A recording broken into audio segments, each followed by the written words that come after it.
ಸ್ನೇಹಿತರೆ, ದೇಶದಲ್ಲಿ ಗೋವಿನ ರಾಜಕೀಯ ಬೇರೆದೇ ತಿರುವನ್ನ ಪಡ್ಕೊಳ್ತಾ ಇದೆ. ಒಂದು ಕಡೆ ಮೌಲಾನಗಳು ಮತ್ತೆ ಹಿಂದುತ್ವವಾದಿಗಳು ಹಸುವನ್ನ ರಾಷ್ಟ್ರ ಪ್ರಾಣಿ ಮಾಡಿ ಅಂತೇಳಿ ಕೇಂದ್ರ ಸರ್ಕಾರದ ಮೇಲೆ ಒತ್ತಡ ಹೇರ್ತಾ ಇದ್ರೆ, ಅದಕ್ಕೆ ಪ್ರತಿಯಾಗಿ ಕೇಂದ್ರ ಸರ್ಕಾರ ಅಂತಹ ಯಾವುದೇ ಪ್ರಸ್ತಾಪ ನಮ್ಮ ಮುಂದೆ ಇಲ್ಲ ಅಂತ ಹೇಳಿಕೆಯನ್ನ ನೀಡಿದೆ. ಇದು ಹಿಂದುತ್ವವಾದಿಗಳಲ್ಲಿ ತೀವ್ರ ಅಸಮಾಧಾನವನ್ನ ಉಂಟು ಮಾಡಿದೆ ಅಂತಾನೆ ಹೇಳ್ಬೋದು. ಇನ್ನೊಂದು ಕಡೆ ಈ ನಮ್ಮ ದೇಶದಿಂದ ದನದ ಮಾಂಸ ರಫ್ತು ವ್ಯಾಪಾರ ಹೇಗಾಗ್ತಾ ಇದೆ, ಇಲ್ಲಿ ಸರ್ಕಾರದ ಜೊತೆ ಅದರ ನಂಟೇನು ಅನ್ನೋದನ್ನ ಇವತ್ತಿನ ವಿಡಿಯೋದಲ್ಲಿ ನಾನು ನಿಮ್ಗೆ ಹೇಳ್ತಾ ಇದ್ದೀನಿ. ನಿಮ್ಗೆ ನನ್ನ ವಿಡಿಯೋ ಇಷ್ಟ ಆದ್ರೆ ಶೇರ್ ಮಾಡಿ, ಸಬ್ಸ್ಕ್ರೈಬ್ ಮಾಡಿ, ಹಾಗೆ ನೋಟಿಫಿಕೇಶನ್ ಬಟನ್ ಅನ್ನ ಒತ್ತಿ. ನೀವು ನೋಡ್ತಾ ಇದ್ದೀರಾ ವಾಯ್ಸ್ ಆಫ್ ಪದ್ಮ.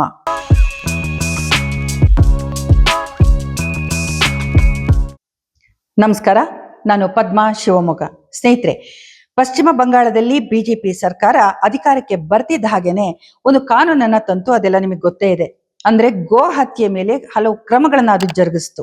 14 ವರ್ಷಕ್ಕಿಂತ ಕೆಳಗಿನ ವಯಸ್ಸಿನ ದನಗಳನ್ನ, ಹಸುಗಳನ್ನ ಕಡಿಬಾರ್ದು, ಮತ್ತೆ ಅದರ ಮಾಂಸವನ್ನ ತಿನ್ನಬಾರ್ದು ಅಂತೇಳಿ ನಿಷೇಧ ಹೇರಿತು. ಅಷ್ಟೇ ಅಲ್ಲ, ಸರ್ಟಿಫಿಕೇಟ್ ಪಡಿಬೇಕು ಅಂತ ಕೂಡ ಅದು ಕಾನೂನನ್ನ ಜಾರಿಗೊಳಿಸ್ತು. ಈ ಸಂದರ್ಭದಲ್ಲಿ ಮೌಲಾನಾಗಳು ಒಂದು ನಿರ್ಧಾರಕ್ಕೆ ಬರ್ತಾರೆ. ಅಂದ್ರೆ ನಾವು ಧರ್ಮವನ್ನ ಖರೀದಿಸೋಲ್ಲ, ನಿಮ್ಮ ಗೋಮಾತೆ ನಮ್ಗೆ ಬೇಡ ಅಂತೇಳಿ ಅವರು ಪೂರ್ಣವಾಗಿ ಅದನ್ನ ಕೈ ಬಿಡ್ತಾರೆ. ಇದು ಹಿಂದೂ ರೈತರಿಗೆ ದೊಡ್ಡ ಸಂಕಷ್ಟವಾಗಿ ಪರಿಣಮಿಸುತ್ತೆ. ಅವರು ಸರ್ಕಾರದ ವಿರುದ್ಧ ತಿರುಗಿಬಿದ್ರು. ಇದೆಲ್ಲದರ ಜೊತೆಗೆ ಮೌಲಾನಾಗಳು ಇನ್ನೂ ಒಂದು ಹೆಜ್ಜೆ ಮುಂದೆ ಹೋಗಿ, ನೀವು ಹಸುವನ್ನ ರಾಷ್ಟ್ರ ಪ್ರಾಣಿ ಮಾಡಿ ಅಂತ ಸರ್ಕಾರಕ್ಕೆ ಒತ್ತಡವನ್ನ ತರ್ತಾರೆ. ಅದಕ್ಕೀಗ ಸಹಿ ಅಭಿಯಾನ ಕೂಡ ನಡೀತಾ ಇದೆ. ಅಷ್ಟೇ ಅಲ್ಲ, ಹಿಂದುತ್ವವಾದಿಗಳು ಕೂಡ ಇದನ್ನ ಬೆಂಬಲಿಸ್ಬಿಟ್ಟು ಹಿಂದುತ್ವ ಸಂಘಟನೆಗಳು ಕೂಡ ಪ್ರತಿಭಟನೆಯನ್ನ ಹಮ್ಮಿಕೊಂಡಿದೆ.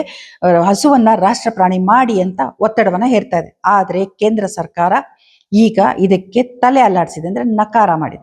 ಕೇಂದ್ರದ ಕಾನೂನು ಸಚಿವರಾದಂತ ಅರ್ಜುನ್ ರಾಮ್ ಮೇಘ್ವಾಲ್ ಅವರು ಈ ಹೇಳಿಕೆನ ನೀಡಿದ್ದಾರೆ. ಏನ್ ಹೇಳ್ತಾರೆ ಅಂದ್ರೆ, ಅವರು ದೇಶದಾದ್ಯಂತ ಗೋ ಹತ್ಯೆ ನಿಷೇಧ ಆಗ್ಲಿ ಅಥವಾ ಗೋವನ್ನ ರಾಷ್ಟ್ರ ಪ್ರಾಣಿ ಮಾಡುವಂತ ಯಾವುದೇ ಪ್ರಸ್ತಾಪ ನಮ್ಮ ಮುಂದೆ ಇಲ್ಲ ಅಂತ ಹೇಳಿದ್ದಾರೆ. ಇದು ಹಿಂದುತ್ವವಾದಿಗಳಲ್ಲಿ ತೀವ್ರ ಆಕ್ರೋಶವನ್ನ ಉಂಟು ಮಾಡಿದೆ, ಅಸಮಾಧಾನವನ್ನ ಉಂಟು ಮಾಡಿದೆ. ಅಂದ್ರೆ ನೀವು ಗೋವನ್ನ ರಕ್ಷಿಸ್ತೀವಿ ಅಂತ ಹೇಳ್ಕೊಂಡು ಬಂದಂತ ಒಂದು ಸರ್ಕಾರ, ಒಂದು ಪಕ್ಷ ಈಗ ಯಾಕೆ ಅದನ್ನ ರಾಷ್ಟ್ರ ಪ್ರಾಣಿ ಮಾಡೋದಿಕ್ಕೆ ಮುಂದಾಗ್ತಿಲ್ಲ ಅನ್ನೋದು ಇವರೆಲ್ಲರಲ್ಲಿ ಸಂಶಯವನ್ನ ಉಂಟು ಮಾಡ್ತಾ ಇದೆ.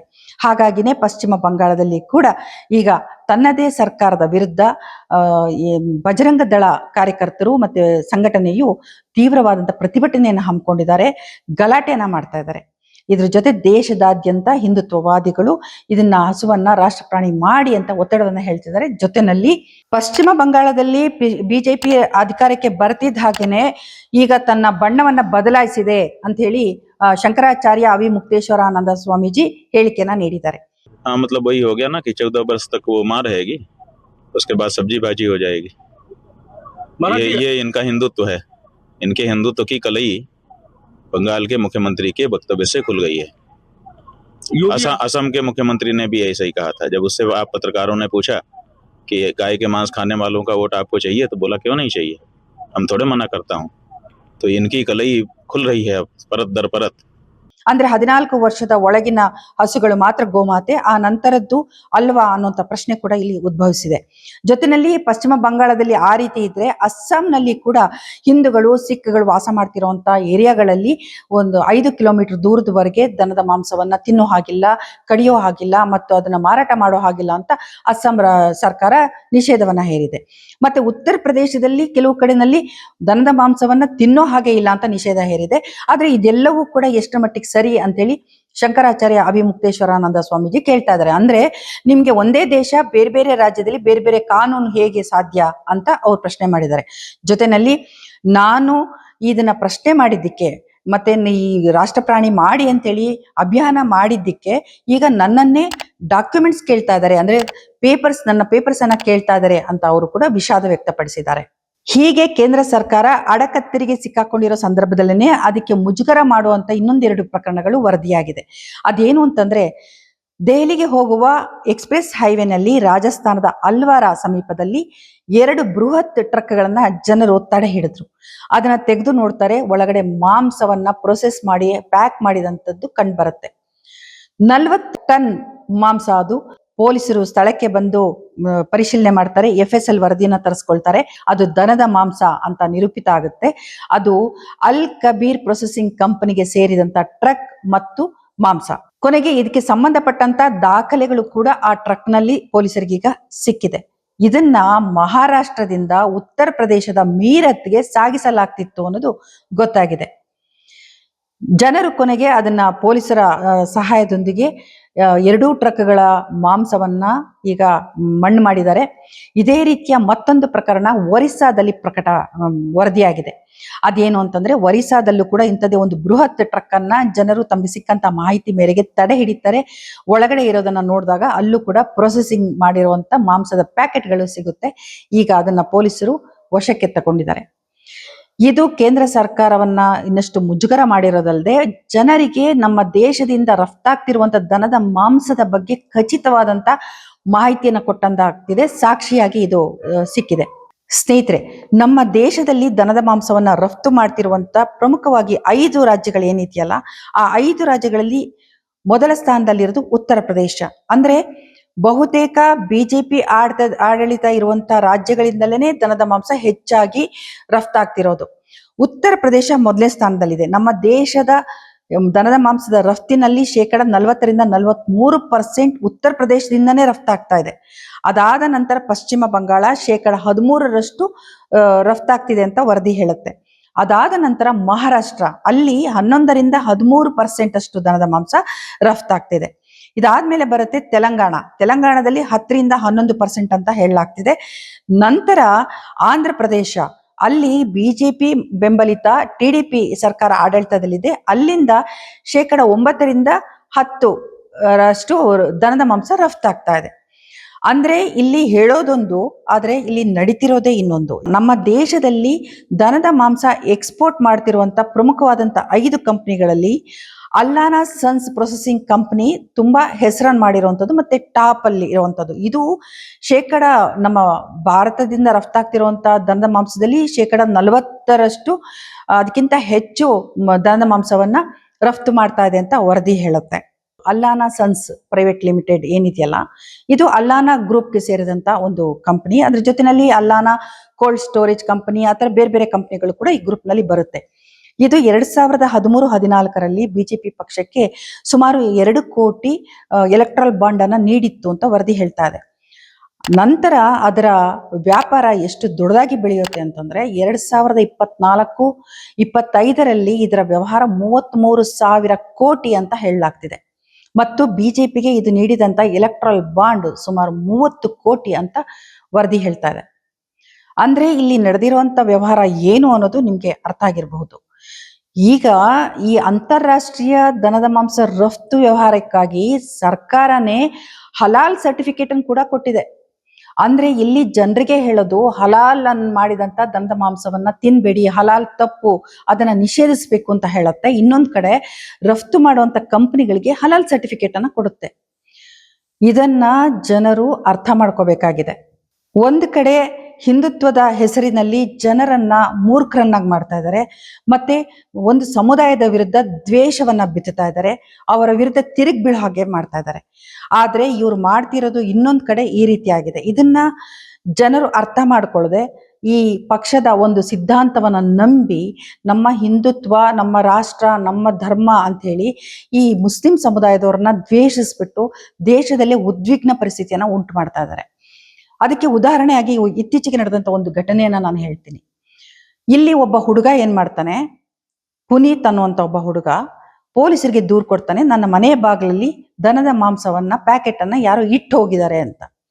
ಪೊಲೀಸರು ಬರ್ತಾರೆ, ಅದನ್ನ ತೆಗೆದುಕೊಂಡು ನೋಡ್ತಾರೆ, ಹೌದು FSL ವರದಿ ಬರುತ್ತೆ, ಅದು ದನದ ಮಾಂಸ. ಅಂದ್ರೆ ಇದನ್ನ ಯಾರು ಮಾಡಿರ್ತಾರೆ? ಮುಸ್ಲಿಮ್ರೇ ಮಾಡಿದ್ದಾರೆ. ನಮ್ಮ ಹಿಂದೂ ಧರ್ಮವನ್ನ ಕೆಡಿಸೋದಿಕ್ಕೆ, ನಮ್ಗೆ ಅಪಚಾರ ಮಾಡೋದಿಕ್ಕೆ ಅವ್ರು ಈ ತರ ಮಾಡಿದ್ದಾರೆ ಅಂತ ಸುದ್ದಿ ಹಬ್ಬತ್ತೆ. ಪರಿಸ್ಥಿತಿ ಉದ್ವಿಗ್ನ ಆಗುತ್ತೆ. ಊರಿನ ಜನ ಎಲ್ಲ ಸೇರ್ತಾರೆ, ಮುಸ್ಲಿಮರ ವಿರುದ್ಧ ಕೂಗಾಡ್ತಾರೆ, ಎಲ್ಲ ಆಗುತ್ತೆ. ಆದ್ರೆ ನಂತರ CCTV ಫುಟೇಜ್ ಅನ್ನ ಸಂಗ್ರಹಿಸ್ಬಿಟ್ಟು ಪರಿಶೀಲನೆ ಮಾಡಿದಾಗ ಗೊತ್ತಾಗುತ್ತೆ, ಆ ಪುನೀತ್ ಅನ್ನೋ ಹುಡುಗನೇ ಆ ಪ್ಯಾಕೆಟ್ ನ ತಂದು ತನ್ನ ಮನೆ ಬಾಗಿಲಲ್ಲಿ ಇಟ್ಟಿರ್ತಾನೆ. ಅದು ಅವನಿಗೆ ಸಿಕ್ಕಿದ್ದಾದ್ರೂ ಹೇಗೆ ಅಂತೀರಾ? ಒಬ್ಬ ಪುಟ್ಟ ಬಾಲಕ ತನ್ನ ಗಾಡಿನಲ್ಲಿ ಈ ದನದ ಮಾಂಸದ ಪ್ಯಾಕೆಟ್ಗಳನ್ನ ಮಾರುಕಟ್ಟೆಗೆ ತಗೊಂಡು ಹೋಗ್ತಿರ್ತಾನೆ. ಅದು ಟರ್ನ್ ತಗೊಳ್ಳುವಾಗ ಒಂದು ಪ್ಯಾಕೆಟ್ ರಸ್ತೆನಲ್ಲಿ ಬಿದ್ದು ಹೋಗಿರುತ್ತೆ. ಅದು ಈ ಪುನೀತ್ಗೆ ಸಿಗತ್ತೆ. ಅವನು ಅದನ್ನ ತಗೊಂಡು ಬಂದು ತನ್ನ ಮನೆ ಬಾಗಿಲಲ್ಲಿ ತಾನೇ ಇಟ್ಟು ತಾನೇ ದೂರನ್ನ ಕೊಟ್ಟಿರ್ತಾನೆ. ಇಲ್ಲಿ ಈ ಪಕ್ಷ ಮಾಡ್ತಿರೋದಾದ್ರೂ ಏನು ಅಂದ್ರೆ, ಒಂದೇ ಕಲ್ಲಲ್ಲಿ 2 ಹಕ್ಕಿನ ಹೊಡಿತಾ ಇದೆ. ಒಂದು ಕಡೆ ಹಿಂದುತ್ವನ ನಾವು ಕಾಪಾಡ್ತೀವಿ, ಹಿಂದೂ ರಾಷ್ಟ್ರವನ್ನಾಗಿ ಮಾಡ್ತೀವಿ, ನಿಮ್ಮನ್ನ ನಾವು ಕಾಪಾಡ್ತೀವಿ, ಮುಸ್ಲಿಮರು ನಿಮ್ಮ ಮೇಲೆ ಅಟ್ಯಾಕ್ ಮಾಡ್ತಾರೆ, ಅವರು ನಿಮ್ಮನ್ನು ಮುಗಿಸ್ಬಿಡ್ತಾರೆ, ನಮ್ಮ ದೇಶನ ತಮ್ಮ ಕೈಗೆ ತಗೊಳ್ತಾರೆ, ಈ ರೀತಿ ಅಪಪ್ರಚಾರ ಮಾಡ್ತಾ ಹಿಂದೂಗಳ ಮತವನ್ನ ತಮ್ಮ ಕಡೆಗೆ ಸೆಳೆಯೋದು. ಅದೇ ರೀತಿ ಇನ್ನೊಂದು ಕಡೆ ಈ ದನದ ಮಾಂಸದ ಎಕ್ಸ್ಪೋರ್ಟ್ ನಲ್ಲಿ ಆ ಕಂಪನಿಗಳಿಗೆ ಲಾಭ ಮಾಡ್ಕೊಳ್ಳೋದು, ಜೊತೆನಲ್ಲಿ ಅದರಿಂದ ತಾನು ಲಾಭ ಮಾಡ್ಕೊಳ್ಳೋದು. ಈ ಪಕ್ಷ ಹಲವು ವರ್ಷಗಳಿಂದ ದ್ವೇಷ ಭಾಷಣ ಮಾಡಿಕೊಂಡೇ ಜನರನ್ನ ಹೇಗೆ ಪ್ರಚೋದಿಸ್ತಾ ಇದೆ, ಎತ್ತಿ ಕಟ್ತಾ ಇದೆ ಅನ್ನೋದನ್ನ ನೀವು ನೋಡ್ತಾ ಬಂದಿದ್ದೀರಿ. ಈ ಸಂಬಂಧ ರಾಜ್ಯ ಸರ್ಕಾರ ಏನ್ ಮಾಡ್ತು ಅಂತಂದ್ರೆ, ಕರ್ನಾಟಕ ರಾಜ್ಯ ಸರ್ಕಾರ ಕಳೆದ ವರ್ಷ ಡಿಸೆಂಬರ್ನಲ್ಲಿ ಬೆಳಗಾವಿಯಲ್ಲಿ ನಡೆದಂತ ಅಧಿವೇಶನದಲ್ಲಿ ಒಂದು ಮಸೂದೆಯನ್ನ ಮಂಡಿಸ್ಬಿಟ್ಟು ಎರಡೂ ಸದನದಲ್ಲಿ ಅಂಗೀಕಾರವನ್ನ ಪಡ್ಕೊಳ್ಳುತ್ತೆ. ಏನದು ಮಸೂದೆ? ದ್ವೇಷ ಭಾಷಣ ಮತ್ತು ದ್ವೇಷ ಅಪರಾಧಗಳನ್ನು ತಡೆಗಟ್ಟುವ ಮಸೂದೆ 2025 ರಾಜ್ಯಪಾಲರಾದಂತ ತಾವರ್ ಚಂದ್ ಗೆಹ್ಲೋಟ್ ಅವರಿಗೆ ಕಳಿಸಿ ಅದನ್ನ ಅನುಮೋದನೆ ಪಡ್ಕೊಳ್ಬೇಕು ಅಂತ ಬಯಸ್ತಾರೆ. ಆದ್ರೆ ಅದಕ್ಕೆ ಅವರು ಅನುಮೋದನೆ ನೀಡೋದಿಲ್ಲ.